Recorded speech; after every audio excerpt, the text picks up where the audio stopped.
एतिकाद इन खालू सूम जेको सूम रोज़ो सॾाए इन जे पीउ जो किताब लिखियल आहे। पिणस जो नालो आहे अली मोहम्मद हुकाई। अब छा जो हुकाई हक्कानी जो हक्कानी आहे कोन हुकाई आहे।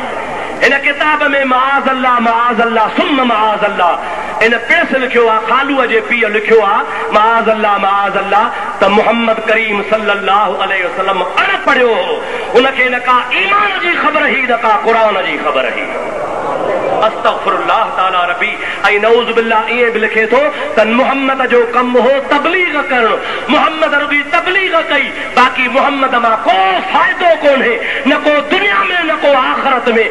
तबलीग करे हलियो वियो बस माज़ अल्लाह। ऐं नबी पाक अलैहिस्सलाम जे लाइ लिखियो थो उहो त अण पढ़ियो हो, उनखे न का ईमान जी ख़बर ही न का क़ुरान जी ख़बर ही। असांखे ख़बर आहे मुस्तफ़ा खे त ख़बर आहे, पर मुस्तफ़ा जे ग़ुलामनि खे बि ख़बर आहे, नबी जे ग़ुलामनि खे बि ख़बर आहे। चओ नबी करीम जे ग़ुलामनि खे बि, ज़ोर सां चओ ग़ुलामनि खे बि ख़बर आहे। हज़रत पीर साईं मोहम्मद राशिद रोज़े वारा सब चओ रज़ी अल्लाह ताला अन्हु। सिंध जो क़ादरी तरीक़े जो कामिल अकमल वलीउल्लाह हुया। मुजादा मशहूर ॻाल्हि आहे।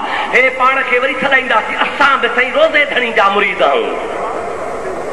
इहो खालू चवराईंदो आहे त मां साईं ॿेर शरीफ़ वारे जो मुरीद आहियां। ॿेर वारो चई अमरोटीअ जो मुरीद हो, अमरोटी चई भरचूंडी वारे जो मुरीद हो, भरचूंडी वारो चई सोई शरीफ़ वारे जो मुरीद हो, सोई शरीफ़ वारो चई रोज़े धणी जो मुरीद हो। असां बि रोज़े धणी जा मुरीद आहियूं। अरे रोज़े धणी जो मुरीद आहे त पोइ रोज़े धणी जे तरीक़े ते हलो न। तूं रोज़े धणी जो मुरीद ई कोन, अमरोटी वहाबी हो। चओ चओ अमरोटी, ज़ोर सां चओ अमरोटी, कट्टो वहाबी हो। हाफ़िज़ गुलाम सिद्दीक़ रहमतुल्लाह अलैह जे ज़माने में उन जो मुरीद थियो हो।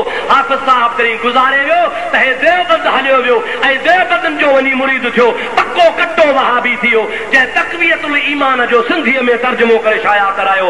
वहाबियत जो सिंध में बुनियाद रखण वारो इहो शख़्स हो। उन जा जेके बि मुरीद आहिनि सभु वहाबी आहिनि।